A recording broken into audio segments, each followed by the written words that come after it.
વડોદરા શહેરના કારેલીબાગ રાત્રિ બજારમાં તીક્ષ્ણ હથિયારો વડે આતંક મચાવી તોડફોડ કરનાર અસામાજિક તત્વોને પોલીસે ઝડપી પાડ્યા હતા। વડોદરા શહેરના કારેલીબાગ વિસ્તારમાં વડોદરા મહાનગરપાલિકા દ્વારા નિર્માણ કરવામાં આવેલા રાત્રિ બજારમાં ગઈકાલે રાત્રિના સમયે અસામાજિક તત્વો તીક્ષ્ણ હથિયાર વડે આતંક મચાવતા હોવાના સીસીટીવી ફૂટેજનો વિડીયો વાયરલ થયો હતો।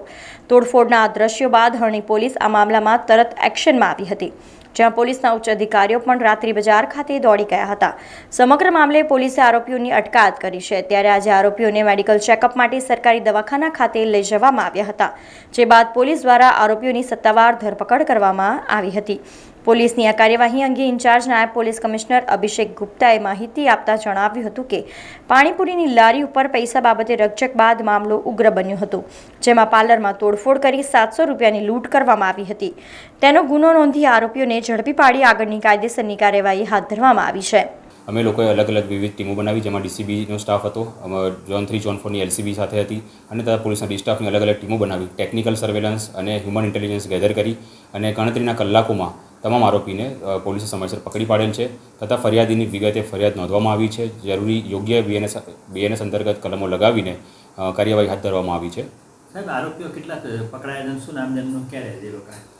4 આરોપી આપણે પકડ્યા છે। એકનું નામ મોઇન છે, સેકન્ડ રેહાન છે, તેઓ બંને કુંભારવાડા વિસ્તારના ભાણવડના રહેવાસી છે, અને ચોથા માણસ છે જેનું નામ ઉવેશ શેખ છે, જે ડભોઈ રોડ પાસે રહે છે। સાહેબ, શું હતું આ લોકોના બાદ શેની હતી? તેઓ પાણીપુરીની લારી પર ગયા હતા અને પાણીપુરી જે ખાતી વખતે કંઈ પાણીપુરીના પૈસા આપતી વખતે માથાકૂટ થઈ હતી, અને તે માથાકૂટ હેઠળ જેની સાથે માથાકૂટ થઈ તે ભાગતો ભાગતો હેમોરના સ્ટોરની અંદર ઘૂસ્યો અને તેને મારવા જતાં દુકાનને ઘણું એ લોકો નુકસાન કરેલ છે। સાહેબ, શું કે આ જે રીતે બનાવો બની રહ્યા છે, આ રીતના હત્યા એમના માટે કઈ રીતની સજાની જોગવાઈ કરવામાં આવી? લૂંટનો ગુનો દાખલ કરવામાં આવ્યો છે, જે ખૂબ જ ગંભીર ગુનો છે, જેમાં સજાનું પ્રાવધાન પણ ખૂબ જ ગંભીર છે।